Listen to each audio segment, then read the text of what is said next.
Hello guys, welcome to BSN vlogs. ఇది ఈరోజు mini vlog అనమాట. ఈరోజు పూజ అయితే ఏం లేదు. 2 years బ్యాక్ 2024 February 22 మా నాన్నమ్మ అయితే ఎక్స్పైర్ అయ్యారు. సో ఈ రోజుకైతే 2 years అయితే అయింది. సో 2 years అయింది కాబట్టి మేమైతే పూజ అయితే చేసుకుంటున్నాము. ఇక్కడ డాడీ అయితే ఇక్కడ ముందుగా పూజ గదిలో అయితే పూజ అయితే చేసేసి మా నాన్నమ్మ తాతయ్య ఫొటోస్కి అయితే సాంబ్రాన్ అయితే వేస్తున్నారు. ఇక అలాగే మేము మా నాన్నమ్మ సమాధి దగ్గర కూడా అయితే వెళ్ళాము.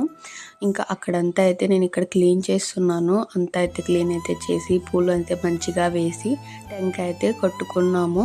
ఇక మా అత్త వాళ్ళు కూడా వచ్చారు. ఇంకా అందరూ అయితే నాన్నమ్మనైతే టెంకాయ అయితే కొట్టుకొని ఇక సాంబ్రాన్ అయితే వేశారు అందరూ కూడా. ఈరోజు సండే కాబట్టి మీరు సండే ఎలా ఎంజాయ్ చేశారో కామెంట్ చేయండి. మా సండే ఇలా అయితే జరిగింది. ఇదేం స్పెషల్ అని కాదు, బట్ నేనైతే ఇలా అయితే షేర్ చేసుకున్నాను. మా వీడియో ఎలా అనిపించిందో కామెంట్ చేయండి. బ్యాగేజ్ నెక్స్ట్లో కలుద్దాం.